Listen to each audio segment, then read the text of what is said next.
Olá, seja bem-vindo a mais uma edição deste podcast que pode ser acessado nas principais plataformas. O link está na descrição deste áudio ou através do Instagram e do Twitter no @área-do-Barcel. Sem mais delongas, vamos nessa! E a Agência Nacional de Aviação Civil, a ANAC, anunciou novas medidas sanitárias que vão valer para toda a aviação civil do país. As medidas foram publicadas na última terça-feira, dia 19. Entre as medidas estão o reforço da necessidade de uso de máscara pelos passageiros durante toda a viagem, regras para o serviço de bordo e a manutenção do distanciamento social de pelo menos 2 metros nos aeroportos. A atualização do protocolo sanitário foi publicada pela Agência Nacional de Vigilância Sanitária, a Anvisa, e vem sendo implementada no setor pelo grupo de trabalho coordenado pela ANAC, a pedido do Ministério da Infraestrutura. A nota aborda ainda vários pontos da rotina do viajante até o momento do desembarque. Os novos protocolos devem ser adotados por empresas aéreas e aeroportos. As orientações atuais, que já prevêem o distanciamento de pessoas nos aeroportos,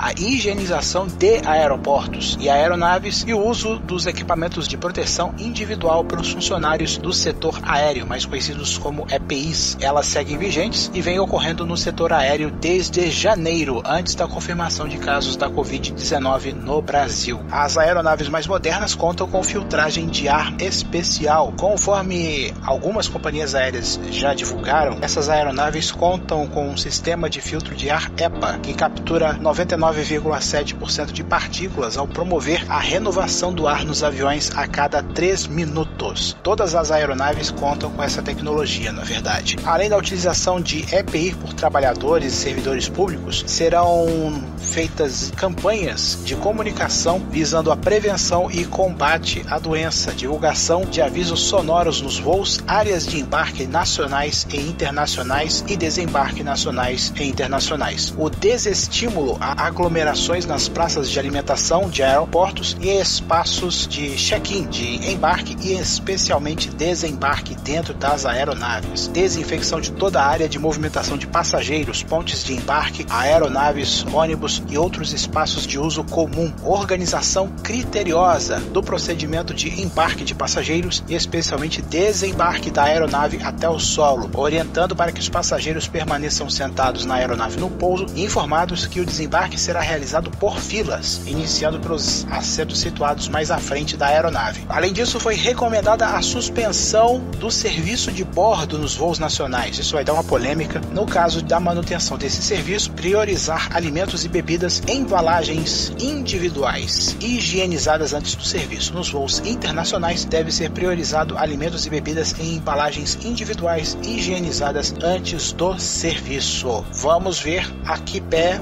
vão essas medidas aí. Paulatinamente, o número de voos está crescendo. Obviamente que até normalizar isso vai levar alguns meses, mas como eu já falei em outras edições, algumas dessas medidas vão acabar sendo permanentes e vão até mesmo impactar o embarque de alguns passageiros, principalmente aqueles que apresentarem sintomas de doenças contagiosas no ato do check-in. Bom, mudando de assunto, o site Notícias da TV publicou na semana passada um artigo bem bacana sobre um dos setores que está sendo afetado pela atual pandemia, que é o setor da dublagem, que está tendo que se adaptar, à nova realidade imposta pela doença. Alguns estúdios voltaram a funcionar nas últimas semanas, de acordo com a publicação, mas com regras e cuidados que aumentaram tanto os custos quanto o tempo de produção para finalizar o processo de colocar voz em filmes e séries. Antes da reabertura, os estúdios passaram por uma higienização feita por empresas regulamentadas pelos órgãos públicos. Também foram necessários investimentos em materiais de limpeza e mudanças na estrutura e até na dinâmica de trabalho, na tentativa de proteger os profissionais envolvidos. Segundo o gerente de produção da Delarte ao site Notícias da TV, o custo aumentou e foi necessário aumentar bastante os gastos com material de limpeza e segurança. Foram 40 dias de paralisação só na Delarte. Para quem não sabe, a maioria dos estúdios de dublagem, pelo menos no Rio de Janeiro, ficam localizados em um só bairro. Isso é uma herança que a Herbert Richards, que ficava nessa mesma região, deixou aos dubladores de hoje. Alguns dubladores da ativa hoje pertenciam a Herbert Richards e montaram seus estúdios de dublagem ali no entorno. Ainda segundo Fábio Nunes, a lista de itens comprados inclui álcool gel 70%, máscaras, toucas, luvas, sabonetes bactericidas, sprays de álcool 70% para microfones e equipamentos, protetores de sapatos, capas descartáveis, protetores de fone, purificadores, protetores de assentos sanitários, substituição de scripts impressos por tablets e novas bancadas de acrílico em cada estúdio de gravação para facilitar a limpeza. Tem um detalhe importante aqui, que o tempo de produção de filmes, que antes durava 3 dias, está durando 2 semanas por conta dessas alterações. E o intervalo entre o uso de um ambiente de uma pessoa para outra chega até 15 minutos. Nesse período tem que fazer todo aquele processo de higienização, limpeza, etc, etc, etc.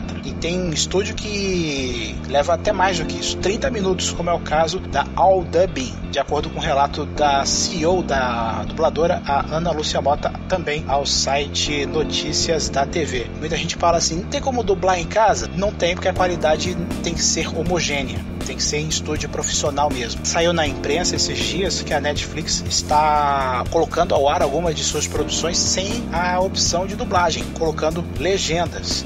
Mas é triste a gente ver os custos aumentarem tanto por conta dos efeitos dessa pandemia. Mas acreditamos que a indústria do entretenimento, que se manteve forte durante esse período de restrições, vai continuar desse jeito. Agora, os altos custos vão perdurar por mais algum tempo.